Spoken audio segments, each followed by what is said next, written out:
Hello everybody. Going to take a quick look at the Cold Steel GI Tanto. This knife's been out for a while and there's a lot of other reviews out there online and videos. But I bought this about a month ago and thought I'd do a quick review on it just because sometimes manufacturers change things around or change specs and we don't always hear about it. So current production review, if you will, of a knife that's been out for a few years. Anyway, the knife is just about 12 inches long with a 5-inch handle and a 7-inch blade. It's not too thick, but it is stout. It's got a 4mm blade on it. Being a GI Tanto, it has a Tanto point. The knife is made out of 1055 carbon steel, and looked up 1055 because a lot of us may be familiar with 1095 or 1095 Crovan, which is what K-Bar uses. 1055 is a simple carbon steel with low wear resistance, but it has good shock resistance. And one of the things Cold Steel mentions about this knife is its balance for throwing, or you can take the grip scales off and turn it into a spear, tie it onto the end of a stick and throw it. So having good shock resistance is an attribute as opposed to the low wear resistance issue, or even if that's a big issue. The grip scales are plastic. The sheath is a Securex sheath. The knife weighs right at 12 ounces, and the sheath weighs right around 4 ounces. So combining knife and sheath, what you'd be carrying with you, you're looking at right at a pound, 16 ounces. The Securex sheath, wish I could tell you it's some high-speed thermoplastic, but I think it's just plastic. It holds the knife well, slides in and locks. It does have a retaining strap for the handle should you want to use that while you're hiking or walking about. But now my camera angle won't let me show it too well, but the sheath holds the knife fairly well. I'll put that out of the way. It has a fairly large choil here.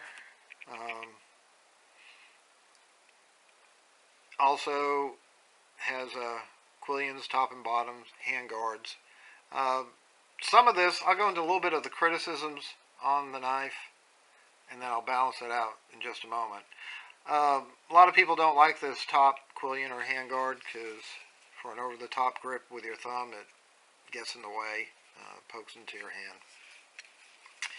That, if you so desire, can be removed, be cut off or ground off.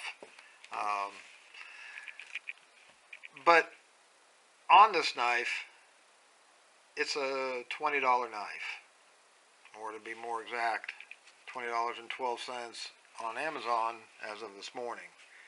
And I'm not recommending Amazon or anything like that. Feel free to look at it at the merchant of your choice. It's just a good, easy reference to look at. It gets pretty good reviews though. Out of it's had 1,371 reviews, and it gets 4.6 out of 5 stars. So it's not a fully custom knife, but it is $20.12, and I think you get a lot of knife for that money. The other things that you can do with this knife, if you're so desirous, if you will. Oh, it is, of course, China made. I'm just going to say that is what it is. This knife is easily modified. You can take the scales off, go ahead and wrap it with paracord. You can put on different types of scales.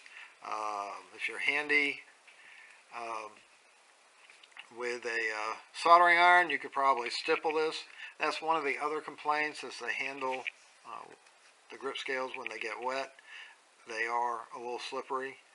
And by the way, the scales are held in with hex head screws. I wish they had used Phillips, or see if you can get a little better look at that. Wish they had used Phillips or even slotted screws, because if you're out in the field and you want to take the scales off, I don't always have a hex wrench with me. I normally have a Leatherman or a Swiss Army knife, and I could pop those right off if I wanted to. But being as it may, not a bad design to be able to remove the handle scales if you want to. So what can you use this knife for? It's a little big for bushcrafting. I guess a really talented knife person can do some good work with it, and you know, anything sharp is better than trying to sharpen a rock. So certainly you could press it into fishing tasks, hunting tasks, food prep. It does chop some. It's not going to be the best chopper. It is only about 12 ounces and the blade's kind of thin. I had this in my truck shortly after I bought it. When I got it from the mailbox, I tossed it in my truck, and I had to clear some brush along a fence line, and I used this to chop away some small saplings and some other brush, and worked just fine. So it does chop. I'm not sure if it'd take down a 6-inch pine tree, but with enough effort it probably would after a few minutes. The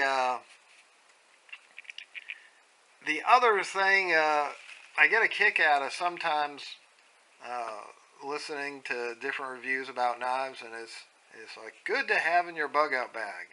And normally that's a knife that, you know, is like really cheap, or I probably should say inexpensive. But I know my bug out bags, I like to have something of decent quality, because if I need to really bug out or use the gear that's in my bug out bag, it means things have gotten pretty bad. Got a Mora 511, and yeah, toss that in your bug out bag. Yeah, as an extra knife, I wouldn't want to. These are great little knives for what they are. They're good little bushcrafting knives. They're good little utility knives, camp cooking, fishing, hunting. They're great little utility knives. They're just not the strongest knives out there. They're not all that thick. They don't have a full tang, which, by the way, of course, this does. So you could keep this in your bug out bag. The other use is what I inadvertently did with it when I had it in my truck after going by the mailbox. It's a good vehicle knife. Never hurts to have a decent sized knife in your vehicle.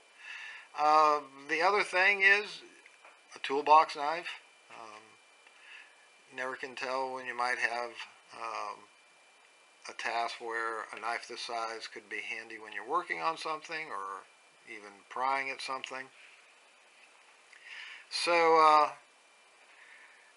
the other thing, and I talked about it earlier about the scales coming off. The other thing that this knife you can do with, if it's a hobby that you're developing, is you can modify this knife. You can take the coating off, and I'm not sure what this coating is. I'm sure it's not Kershaw's diamond-like coating, but you can take this coating off.